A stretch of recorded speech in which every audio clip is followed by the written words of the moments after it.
მარნეულის მუნიციპალიტეტის სოფელ თამარისის სტადიონზე რაგბის ფესტივალი გაიმართა, რომელიც სპორტის სამსახეობის პოპულარიზაციასა და ახალგაზრდებში ჯანსაღი ცხოვრების წესის ხელშეწყობას ემსახურება. ღონისძიება მარნეულის სპორტული სკოლისა და სარაგბო კლუბ არმაზის ორგანიზებით ჩატარდა და მასში 80-მდე ახალგაზრდა მონაწილეობდა.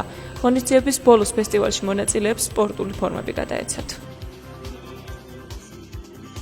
მარნეულის მუნიციპალიტეტის სპორტული სკოლა ყოველთვის გვერდში უდგას აღნიშნულ სპორტის სახეობას, არის ჩართული როგორც საწვრთნელი ვარჯიშების მონიტორინგით, ასევე ფინანსური უზრუნველყოფით და ჩვენთვის ძალიან პრიორიტეტულია აღნიშნულ სპორტში ბავშვების რაოდენობის მატება. ეს არის სარაგბო ზეიმი მარნეულში, ეს არის ჩვენი დიდი ოჯახის ზეიმი. დღეს დიდი სარაგბო რიტუალი დადგა, გადავეცით ბავშვებს უკვე ჩვენი კლუბის ფორმები, რაც ის არის დასტური იმისა, რომ სრულფასოვანი კლუბის წევრები არიან. ეს თაობა არის, რომელიც დიდ კაცთა გუნდს, იმ ჩვენ დიდ ასპარეზზე, მოასპარეზე გუნდს შეავსებენ. წელს ესეთი გეგმა რაც ჰქონდა დასახული, რომ ამ ლოკაციებზე ყოფილიყავით და გაგვენვითარებია რაგბი, მიზანს მივაღწიეთ ჯერჯერობით. სამომავლოდ კიდევ დაგეგმილი გვაქვს სხვა სოფლებისათვისებაც, სხვა სოფლებშიც გვინდა რომ შევიტანოთ რაგბი და ჯანსაღი ცხოვრების წესი.